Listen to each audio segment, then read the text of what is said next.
ನಮಸ್ಕಾರ ಸ್ನೇಹಿತರೆ, ಹೈಸ್ಕೂಲ್ಗೆ ಸ್ವಾಗತ. ಇವತ್ತು ನಾನು ಮಾತಾಡೋದಕ್ಕೆ ಹೋಗ್ತಾ ಇರೋ ವಿಷಯ ನಿಮಗೆಲ್ಲ ಗೊತ್ತೇ ಇರುತ್ತೆ. ಆಲ್ರೆಡಿ ನ್ಯೂಸಲ್ಲಿ, ಪೇಪರಲ್ಲಿ ಎಲ್ಲ ಇದೇ ಸುದ್ದಿನೇ ನಿನ್ನೆಯಿಂದ. ದರ್ಶನ್ ಅವ್ರ ಬಗ್ಗೆ, ದರ್ಶನ್ ಏನಾಗಿದೆಯೋ ಆ ಪ್ರಕರಣದ ಬಗ್ಗೆ.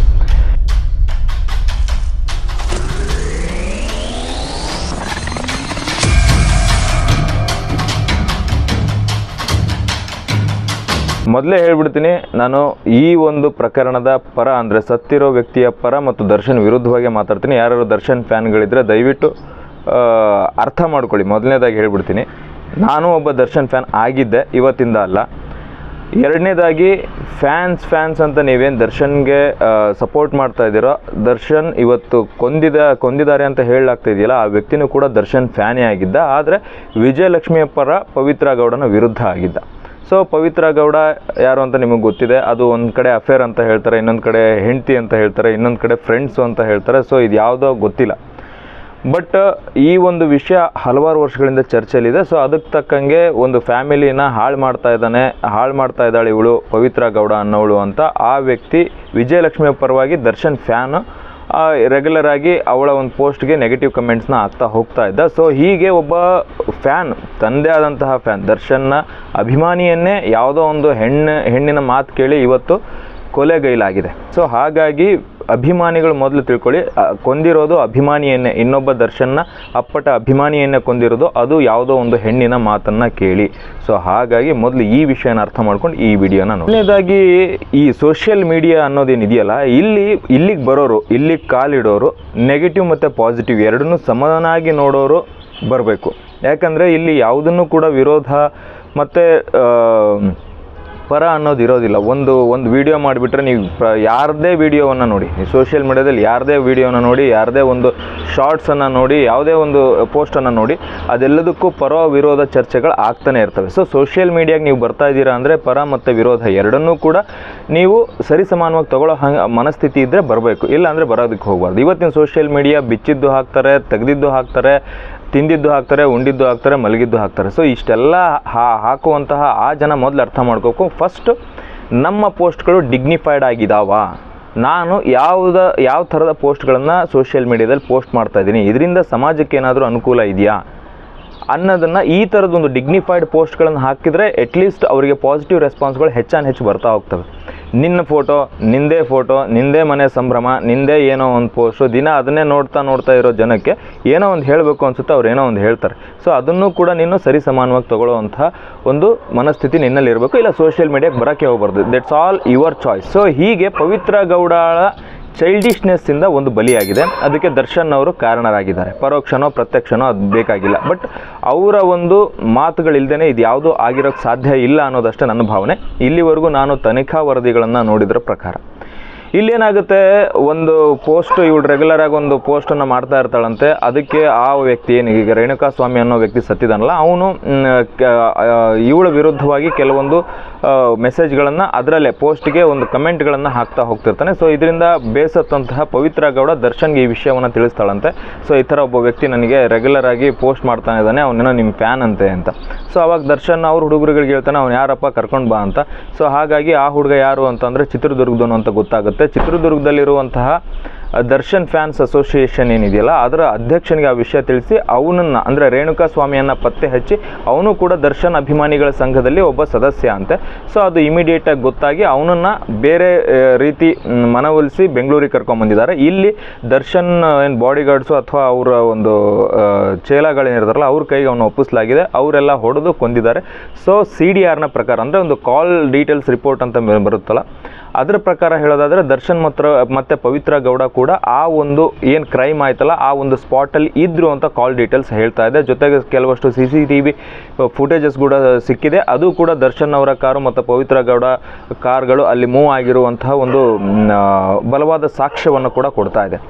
ಸೊ ಇಷ್ಟೆಲ್ಲ ನೋಡಿದಾಗ ಏನಾಗುತ್ತೆ ಅಂದರೆ, ಅವನು ಯಾವನೋ ಕಿತ್ತೋದು ನನ್ನ ಮಗ ಅಧ್ಯಕ್ಷ ಅಂತ ಚಿತ್ರದುರ್ಗ ದರ್ಶನ್ ಫ್ಯಾನ್ಸ್ ಅಸೋಸಿಯೇಷನ್. ಇದು ಏನು ಅಧ್ಯಕ್ಷಗಿರಿನೋ ಗೊತ್ತಿಲ್ಲ, ಅದು ಯಾರು ಕೊಟ್ಟರು, ಅವರವರೇ ಒಂದೊಂದು ಸಂಘ ಸ್ಥಾಪನೆ ಮಾಡ್ಕೊಳ್ಳೋದು, ಅದಕ್ಕೆ ಅವನೇ ಅಧ್ಯಕ್ಷ ಆಗಿಬಿಡೋದು.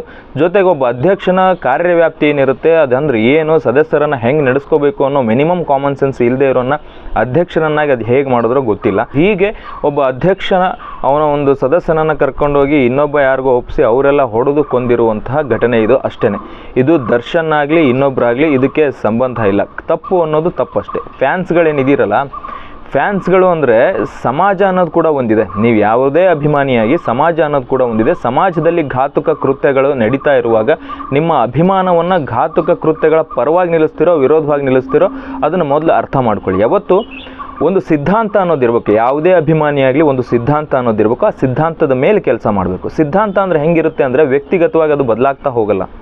ಇದು ತಪ್ಪು, ಇದು ಸರಿ ಅಷ್ಟೇ ಇರುತ್ತೆ. ಅದರಲ್ಲಿ ಯಾವುದೇ ವ್ಯಕ್ತಿ ಮಾಡಿದ್ರೂ ಕೂಡ ಅದು ತಪ್ಪಾಗೇ ಇರುತ್ತೆ, ಅಪರಾಧನೇ ಆಗಿರುತ್ತೆ, ಸರಿನೇ ಆಗಿರುತ್ತೆ. ಸೊ ನಾವು ಬೀಯಿಂಗ್ ಎ ಫ್ಯಾನ್, ನಾನು ಕೂಡ ದರ್ಶನ್ ಫ್ಯಾನ್ ಇಲ್ಲಿವರೆಗೂ, ಇವತ್ತಿಂದ ಅಲ್ಲ. ಸೊ ಎಷ್ಟು ಅಂತ ನಾವು ಏನೋ ಹೊಡೆದ್ರು, ಯಾರಿಗೋ ಹೆಂಡ್ತಿಗೆ ಹೊಡೆದ್ರು, ಓಕೆ ಅದನ್ನು ಸಮರ್ಥಿಸ್ಕೊಂಡ್ವಿ, ಹೋಗಲಿ ಪ್ರತಿಯೊಬ್ಬರ ಮನೆಯಲ್ಲೂ ಇದು ಇರೋದೇ, ಇದೇನು ದೊಡ್ಡ ವಿಷಯ ಅಲ್ಲ, ದೊಡ್ಡವ್ರದಲ್ವ, ಹಾಗಾಗಿ ದೊಡ್ಡ ಮುನ್ನೆಲೆಗೆ ಬಂದಿದೆ ಅಂತ ಅಂದ್ಕೊಂಡ್ವಿ, ಸುಮ್ಮನಾದ್ವಿ. ಮತ್ತು ಯಾವುದೋ ಒಂದು ಬಾರ್ಗಳಲ್ಲಿ ಗಲಾಟೆ, ಯಾವುದೋ ಒಂದು ಹೋಟ್ಲ್ಗಳಲ್ಲಿ ಗಲಾಟೆ ಆಯಿತು, ಸರ್ವೇ ಸಾಮಾನ್ಯವಾಗಿ ಎಲ್ಲರದ್ದು ಆಗುತ್ತೆ, ಇದು ಆಗಿರ್ಬೋದು ಅಂದ್ಕೊಂಡ್ವಿ, ಸುಮ್ಮನಾದ್ವಿ. ಬಟ್ ಯಾವುದೇ ಸ್ಥಿತಿಯಲ್ಲಿ ಯಾವುದೇ ಒಬ್ಬ ವ್ಯಕ್ತಿಯ ಒಂದು ಕೊಲೆ ಇದೆಯಲ್ಲ, ಅದು ಯಾವತ್ತಿಗೂ ಕೂಡ ಪರವಾಗಿ ಮಾತಾಡೋವಂಥದ್ದಲ್ಲ. ಇಲ್ಲಿ ನೀವು ಮತ್ತೆ ಹೇಳ್ಬೋದು ಇದು ದರ್ಶನ್ಗೆ ಇದಕ್ಕೂ ಸಂಬಂಧ ಇಲ್ಲ, ಯಾರೋ ಕೊಂದಿರೋದು ದರ್ಶನ್ ಮೇಲೆ ಬಂದಿದೆ ಅಂತ. ಬಟ್ ಮೊದಲನೇದಾಗಿ ಇದು ಪ್ರಾರಂಭ ಆಗಿದ್ದೇ ದರ್ಶನ್ ಫ್ಯಾಮಿಲಿಯಿಂದ. ನೀವೇನು ಅಫೇರ್ ಅಂತ ಹೇಳ್ತಿರೋ, ಅಥವಾ ಎರಡನೇ ಹೆಂಡತಿ ಅಂತ ಹೇಳ್ತಿರೋ, ಅಥವಾ ಫ್ರೆಂಡ್ ಅಂತ ಹೇಳ್ತಿರೋ, ಈ ಎಲ್ಲ ಇದಕ್ಕೂ ಭಾಗಿದಾರಳು ಒಬ್ಳು ಇದ್ದಾಳಲ್ಲ, ಅವಳು ಯಾರಿಗೆ ಸಂಬಂಧಪಟ್ಟವಳು? ಅವಳು ಮಾಡಿಸಿರೋದ ಇದು? ಖಂಡಿತ ಅಲ್ಲ. ಯಾಕೆಂದರೆ ಅವಳಿಗೆ ಅಷ್ಟೊಂದು ಪವರ್ ಇರೋದಕ್ಕೆ ಸಾಧ್ಯ ಇಲ್ಲ. ಇದು ಆಗಿರೋದು ಈ ವ್ಯಕ್ತಿಯಿಂದಾನೆ. ಸೊ ಇದನ್ನು ಮೊದಲು ಅರ್ಥ ಮಾಡ್ಕೊಳ್ಳಿ. ಯಾವುದೇ ಅಭಿಮಾನ ಆದರೂ ಕೂಡ ಸಮಾಜದ ಒಂದು ಸುಸ್ಥಿತಿ ಅನ್ನೋದಿರುತ್ತಲ್ಲ, ಅದನ್ನು ಹಾಳು ಮಾಡಬಾರ್ದು. ಜೊತೆಗೆ ಇದನ್ನು ಕೂಡ ನೀವು ನಾಳೆ ಇದ್ರ ಪರವಾಗಿನೂ ಕೂಡ ಮಾತಾಡ್ತಾ ಹೋಗಿ, ದರ್ಶನ್ ಪರವಾಗಿ ಇದಕ್ಕೂ ಕೂಡ ನೀವು ನಿಂತರೆ, ನಾಳೆ ಅವನು ಇನ್ನೂ ಒಂದು ಮಾಡ್ಬೋದು, ಮತ್ತೊಂದು ಮಾಡ್ಬೋದು. ಅದಕ್ಕೆಲ್ಲದಕ್ಕೂ ಕೂಡ ಪರೋಕ್ಷ ಕಾರಣರು ನಾವು ಆಗ್ತೀವಿ. ನಮ್ಮ ಮನೆಯಲ್ಲೇ ಏನೋ ಒಂದು ಈ ಥರದ್ದು ಆಗ್ಬೋದು. ನೀವು ಕೂಡ ಯಾವುದೋ ಒಂದು ಕಮೆಂಟನ್ನು ಕೆಟ್ಟದಾಗಿ ಹಾಕಿರ್ಬೋದು. ಈ ಹಿಂದೆ ದರ್ಶನ್ಗೇನೋ ಪರಿಸ್ಥಿತಿ ಸರಿ ಇಲ್ಲದಾಗ ವಿಜಯಲಕ್ಷ್ಮಿ ವಿರುದ್ಧನೋ, ಪವಿತ್ರ ಗೌಡ ವಿರುದ್ಧನೋ, ಅಥವಾ ಇನ್ನೊಬ್ಬರ ವಿರುದ್ಧನೋ ನೀವು ಯಾವುದೋ ಒಂದು ಪೋಸ್ಟ್ ಹಾಕೇ ಇರ್ತೀರ. ಹಾಗೆ ಅಂದ ತಕ್ಷಣ ಆ ವ್ಯಕ್ತಿ ಬಂದು ನಿಮ್ಮನ್ನು ಕೊಲೆ ಮಾಡೋದಕ್ಕೆ ಬಂದ ಅಂದರೆ ಅದು ನಿಮ್ಮ ಮನೆಯ ಪರಿಸ್ಥಿತಿಯನ್ನು ನೀವು ಅವಾಗ ಅರ್ಥ ಮಾಡ್ಕೊಳ್ಳಿ.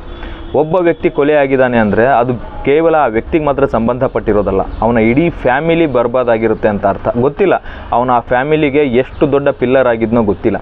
ಸೊ ಅವನೊಬ್ಬ ಸತ್ತಿರೋದ್ರಿಂದ ಆ ಫ್ಯಾಮಿಲಿಗೆ ಏನು ಮಾಡಬೇಕು? ಅಪ್ಪ ಅಮ್ಮ ಅಷ್ಟು ವರ್ಷಗಳ ಕಾಲ ಕಷ್ಟಪಟ್ಟು ಸಾಕಿರ್ತಾರಲ್ಲ, ಅವ್ರು ಏನು ಮಾಡಬೇಕು? ಮದುವೆ ಆಗಿದೆ ಅಂತ ಹೇಳಲಾಗ್ತಿದೆ, ಆ ಮದುವೆ ಆಗಿರೋ ಹೆಣ್ಣು ಏನು ಮಾಡಬೇಕು? ಮಕ್ಕಳೇನು ಮಾಡಬೇಕು? ಸೊ ದಯವಿಟ್ಟು ಸಮರ್ಥನೆಗೂ ಕೂಡ ಒಂದು ಲಿಮಿಟ್ ಇದೆ. ಆ ಲಿಮಿಟನ್ನು ಕ್ರಾಸ್ ಮಾಡಿ ಯಾರನ್ನೂ ಕೂಡ ಸಮರ್ಥನೆ ಮಾಡ್ಕೊಳ್ಳೋದು ಬೇಡ. ಜೊತೆಗೆ ಅಭಿಮಾನ ಅನ್ನೋದು ಸಮಾಜದ ಸುವ್ಯವಸ್ಥೆಯನ್ನು ಕಾಪಾಡ್ತಾ ಇರಬೇಕು. ಜೊತೆಗೆ ಆ ಒಬ್ಬ ಏನು ವ್ಯಕ್ತಿ ಇದಾನಲ್ಲ, ನಮ್ಮ ಅಭಿಮಾನದಿಂದ ಅವನು ಎಚ್ಚೆತ್ಕೊಳ್ತಾ ಇರಬೇಕು. ಅವನು ಇನ್ನೊಂದು ಸ್ವಲ್ಪ ಅಲರ್ಟ್ ಆಗ್ತಾ ಇರಬೇಕು. ಒಳ್ಳೊಳ್ಳೆ ಕೆಲಸಗಳೇ ಮುನ್ನುಡಿ ಇಡ್ತಾ ಇರಬೇಕು. ಅದನ್ನು ಬಿಟ್ಟು ಕೆಟ್ಟ ಕೆಲಸಗಳನ್ನೆಲ್ಲ ಮಾಡಿ ನಮಗೂ ಅಭಿಮಾನ ಇದೆ ಅಂತ ಹೇಳೋದಲ್ಲ. ಇದೆಲ್ಲ ಒಂಥರ ಹೆಂಗೆ ಅಂದರೆ ಇಡಿಯಟ್ನೆಸ್ ಅಥವಾ ಮ್ಯಾಡ್ನೆಸ್ ಅಂತ ಹೇಳ್ಬೋದು ಇದನ್ನ. ಜೊತೆಗೆ ದರ್ಶನ್ ಅವ್ರದ್ದು ಇವತ್ತು ನಿನ್ನೆದಲ್ಲ, ಇದು ರಿಪೀಟ್ ಇಂಥದ್ದೇ ಆಗ್ತಾ ಇದೆ. ಸಮಾಜದಲ್ಲಿ ಏನು ಆಗಬಾರ್ದು, ಜೊತೆಗೆ ಒಬ್ಬ ವ್ಯಕ್ತಿಯಿಂದ, ಒಬ್ಬ ಉನ್ನತ ವ್ಯಕ್ತಿಯಿಂದ ಏನು ಆಗಬಾರ್ದು ಅಂತ ನಾವೆಲ್ಲ ಅಂದ್ಕೊಂಡಿರ್ತೀವೋ ಅದೇ ರಿಪೀಟೆಡ್ ಆಗಿ ಆಗ್ತಾ ಇರುತ್ತೆ. ಸೊ ಇದನ್ನು ಸುಮ್ಮನೆ ನಿಮ್ಮ ಒಂದು ಬೇಸಿಕ್ ಲೆವೆಲಲ್ಲಿ ಥಿಂಕ್ ಮಾಡಿ ನೋಡಿ. ಇವೆಲ್ಲ ತುಂಬ ಗೌಣ ವಿಷಯಗಳು, ಅಂದರೆ ತುಂಬ ಚಿಕ್ಕ ಕನಿಷ್ಠ ವಿಷಯಗಳು. ಇದ್ರ ಬಗ್ಗೆ ಅಂಥ ದೊಡ್ಡ ಸಮಾಜದ ಮುನ್ನೆಲೆಯಲ್ಲಿರುವಂಥ ವ್ಯಕ್ತಿ ತಲೆ ಕೆಡಿಸ್ಕೊಂಡು ಕೂತ್ಕೊಳ್ಳುವಂಥ ವಿಷಯಗಳೇ ಅಲ್ಲ ಇದು. ನಮಗೆ ಯಾವುದೋ ಈಗ ನಮ್ಮ ವೀಡಿಯೋಗೂ ಬ್ಯಾಡ್ ಕಮೆಂಟ್ಸ್ಗಳು ಬರ್ಬೋದು, ಅದನ್ನೆಲ್ಲ ನಾವು ಓದ್ಕೊತ ಕೂತ್ಕೊಳ್ಳೋದಕ್ಕಾಗಲ್ಲ. ನಾವು ಹೇಳ್ತಿರೋದು ಸರಿ ಇದೆಯಾ, ನಾವು ಮಾಡ್ತಿರೋದು ಸರಿ ಇದೆಯಾ, ಅದು ನಮಗೆ ಗೊತ್ತಿದ್ರೆ ಸಾಕು. ಯಾವುದನ್ನು ಪೋಸ್ಟ್ ಮಾಡಬೇಕು, ಯಾವುದನ್ನು ಪೋಸ್ಟ್ ಮಾಡಬಾರ್ದು, ಒಂದು ಡಿಗ್ನಿಫೈಡ್ ಲೆವೆಲಲ್ಲಿ ನಾವೆಲ್ಲ ಇರಬೇಕು. ದಿನನಿತ್ಯ ನಮ್ಮದೇ ಆದಂಥ ಏನೋ ತಿಂದಿದ್ದು ಹಾಕೋದು, ಉಂಡಿದ್ದು ಹಾಕೋದು, ಇದೆಲ್ಲ ಇರಿಟೇಟ್ ಮಾಡ್ತಾ ಹೋಗುತ್ತೆ ಬೇರೆಯವ್ರನ್ನ. ಸೊ ಹಂಗಾಗಿ ಬ್ಯಾಡ್ ಕಮೆಂಟ್ಸ್ಗಳು ಬೈ ಡಿಫಾಲ್ಟ್ ಬರ್ತಾ ಹೋಗುತ್ತೆ. ಸೊ ನೀವು ಒಂದು ಡಿಗ್ನಿಟಿಯನ್ನು ಸಾಮಾಜಿಕ ಜಾಲತಾಣದಲ್ಲಿ ಕಾಪಾಡ್ಕೊಳ್ಳಿ. ಅಕಸ್ಮಾತ್ ನಿಮಗೆ ಆ ಡಿಗ್ನಿಟಿ ಇಲ್ಲ ಅಂದರೆ, ನೀವು ಹಾಕಿದ್ದೆಲ್ಲ ಜನ ನೋಡಬೇಕು ಅಂದರೆ ಅದಕ್ಕೆ ವಿರೋಧವಾದಂಥ ಕಮೆಂಟ್ಗಳು ಕೂಡ ಬರ್ತಾ ಇರ್ತವೆ. ಅದನ್ನು ಸ್ವೀಕರಿಸುವ ಮನಸ್ಥಿತಿ ನಿಮಗೆ ಇರಬೇಕಾಗುತ್ತೆ. ಜೊತೆಗೆ ಈ ದರ್ಶನ್ ಇದು ರಿಪಿಟೇಟಿವ್ ಆ್ಯಟಿಟ್ಯೂಡ್ ಇದೆಯಲ್ಲ, ಇದನ್ನು ಕಾನೂನಾತ್ಮಕವಾಗಿ ಹೆಬಿಚುವಲ್ ಅಫೆಂಡರ್ ಅಂತ ಕರೀತಾರೆ. ಅಂದರೆ ಇವನಿಗೆ ರೂಢಿ ಆಗಿಬಿಟ್ಟಿದೆ, ಈ ಥರದ ಒಂದು ಅಫೆನ್ಸ್ಗಳನ್ನು ಮಾಡೋದು ರೂಢಿ ಆಗಿಬಿಟ್ಟಿದೆ. ಸೊ ಇದು ಒಂದು ಮಾನಸಿಕ ಕಾಯಿಲೆ, ಸೈಕಾಲಜಿಕಲಿ ಇದೊಂದು ಮಾನಸಿಕ ಕಾಯಿಲೆ. ಸೊ ಈ ಕಾಯಿಲೆಗೆ ಮತ್ತೆ ಫ್ಯಾನ್ಸ್ ಆಗಿರೋ ನೀವು ಸಪೋರ್ಟ್ ಮಾಡಿದ್ರೆ ಆ ರೋಗಿಯಾಗಿ ಉಳ್ಕೋತಾನೆ. ಸೊ ಇದಕ್ಕೆ ಮದ್ದನ್ನು ಕೊಡಿಸುವಂಥ ವಿಚಾರ ಮಾಡಿ ಫಸ್ಟ್ ನೀವೆಲ್ಲ ಫ್ಯಾನ್ಸ್ ಆದವರು. ಇದಕ್ಕೆ ನಿಮ್ಮ ಒಬ್ಬ ಏನು ಸ್ಟಾರ್ ಇದ್ದಾರಲ್ಲ, ಆ ಸ್ಟಾರ್ಗೆ ಒಂದು ಮಾನಸಿಕ ಪರಿಸ್ಥಿತಿ ಸರಿ ಇಲ್ಲ ಅಂದಾಗ ಅವರನ್ನು ಅದರಿಂದ ಹೊರಗೆ ತಗೊಂಬರೋದಕ್ಕೆ, ಅಂದರೆ ಅವರಿಗೆ ಒಳ್ಳೆ ಮೆಡಿಸಿನನ್ನು ಕೊಡಿಸಿ ಅವ್ರನ್ನ ಅದರಿಂದ ಪಾರು ಮಾಡೋದಕ್ಕೆ ಏನು ಬೇಕೋ ಅದನ್ನು ಮಾಡಿ, ಅವ್ನು ಮಾಡಿದ್ನೆಲ್ಲ ನೀವು ಸಮರ್ಥಿಸ್ಕೊಂಡು ಪೋಸ್ಟ್ ಮಾಡೋದಕ್ಕೆ ಹೋಗಬೇಡಿ. ಅದು ತಪ್ಪು. ನಾಳೆ ನಿಮ್ಮ ಮನೇಲಿ ಒಂದು ಸಾವಾದರೆ ಏನು ಮಾಡ್ತೀರಾ? ಸತ್ತಿರೋದು ದರ್ಶನ್ ಅಭಿಮಾನಿ, ಸಾಯಿಸಿದ್ದು ಯಾವುದೋ ಒಂದು ಹೆಣ್ಣಿನ ಮಾತನ್ನು ಕೇಳಿ. ಒಂದು ಸೋಷಿಯಲ್ ಮೀಡಿಯಾದಲ್ಲಿ ಪೋಸ್ಟ್ ಹಾಕಿದ್ದು ನೇರ ಸಂಬಂಧ ಏನೂ ಇಲ್ಲ. ಹುಡುಕಾಡಿ ಕೊಂದಿರೋದವನ್ನ ನಿಮ್ಮ ಮನೇಲಾಗಿದ್ದರೆ ನೀವೇನು ಮಾಡ್ತಾಯಿದ್ರಿ? ಬೀಯಿಂಗ್ ಎ ದರ್ಶನ್ ಫ್ಯಾನ್ ನೀವು ಯೋಚನೆ ಮಾಡಿ. ಇದಾಗಿತ್ತು ಇಂದಿನ ವಿಡಿಯೋದ ಮಾಹಿತಿ. ಈ ವಿಡಿಯೋ ನಿಮ್ಗೆ ಇಷ್ಟ ಆಗಿದ್ರೆ, ಇನ್ಫಾರ್ಮೇಟಿವ್ ಅನಿಸಿದ್ರೆ ಶೇರ್ ಮಾಡಿ. ಅಕಸ್ಮಾತ್ ಇದು ಕೂಡ ತಪ್ಪು ಅನಿಸಿದ್ರೆ ಬ್ಯಾಡ್ ಕಮೆಂಟ್ಸ್ ಹಾಕಿ, ನಾನೇನೇನು ಮಾಡೋದಕ್ಕೆ ಹೋಗಲ್ಲ. ಧನ್ಯವಾದ.